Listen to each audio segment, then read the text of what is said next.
Ladies and gentlemen, please welcome our next speaker, Lieutenant General Todd T. Semonite Jr., the Chief of Engineers and Commanding General of the United States Army Corps of Engineers, Class of 1979. Well, General Caslen, distinguished visitors, thanks so much for allowing me to participate in this ceremony today. I want to say to our distinguished guests, including the Davis family and the Tuskegee Airmen, I'm really honored by your presence and grateful for your service. Conscious of our young nation's needs for engineers, Colonel Sylvanus Thayer, the father of the military academy, made civil engineering the foundation of West Point's curriculum. For the first half of the 19th century, West Point graduates delivered the bulk of the nation's public infrastructure, including its first railways, bridges, harbors, and roads.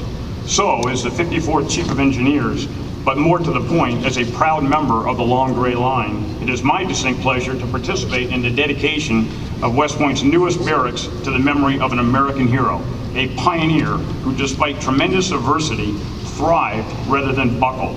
Like General Benjamin Davis himself, this building before you will not buckle because it is resilient, sustainable, and strong. These barracks are more than a mere building. They are symbolic of what a noble Army leader should be.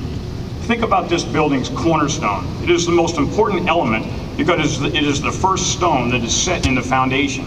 And like all other stones are set in reference to this stone. This is a heavy responsibility. Like the cornerstone, Army leaders must set the example of what right looks like. If leaders expect courage, competence, and integrity from those they lead, they must set the example. Think about the foundation.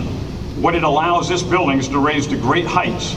The footings at Davis Barracks are firmly anchored to the bedrock of this sacred ground, just as moral Army leaders are anchored to our bedrock values: loyalty, duty, respect, selfless service, honor, integrity, and personal courage.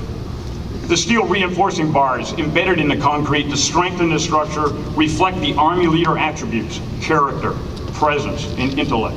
Qualities that must be embedded in our thoughts and actions if we are to continue to ethically protect our nation and secure our vital interest against determined and elusive enemies. As you admire the impressive granite used for this project, know that each stone was precision cut and carefully hand sculpted. Each stone is like a member of the Long Gray Line, a product of this fine institution, focused on precision and committed to duty, honor, and country. The mortar that bonds the stones together is like the bonds of loyalty that enable teams to commit to a common higher purpose, bonds that enable us to build trusted relationships with the people we serve. Look at the hundreds of windows.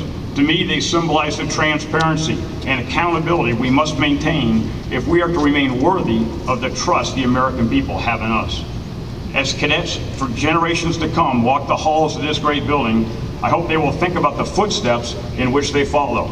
Our wise forefathers rallied for the creation of a uniquely American institution devoted to the study of warfare. Since 1802, West Point has been that sacred and celebrated institution, delivering commissioned leaders of character, warriors who fight and win our nation's wars. As cadets pass through this building's sallyport, the majestic arched passageway, may they think of those warriors of yesteryear who did sally forth to attack enemies who sought to destroy those American ideals we hold dear: life, liberty, and the pursuit of happiness. The cadets who will live here could have chosen any course of study at any Ivy League college, but they have chosen to serve in the profession of arms. They must, therefore, be prepared to fight across multiple domains through contested areas, all to deter potential adversaries, and should deterrence fail, rapidly defeat them. Finally, as this structure provides refuge from the elements, we know that the cadets who inhabit these barracks will one day also be called upon to provide refuge for the vulnerable. Years from now, when someone says they lived in Davis Barracks, I hope they will also be able to say they have honored General Davis's legacy with their own service to the nation.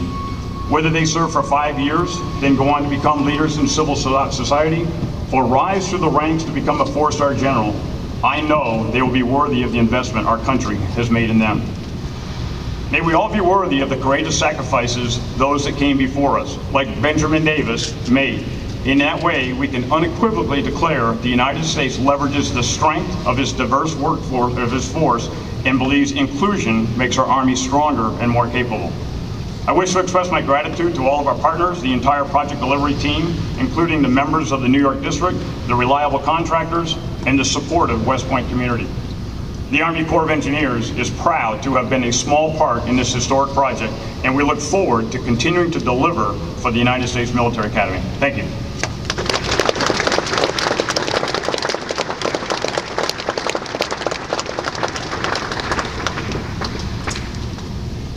Next, we will hear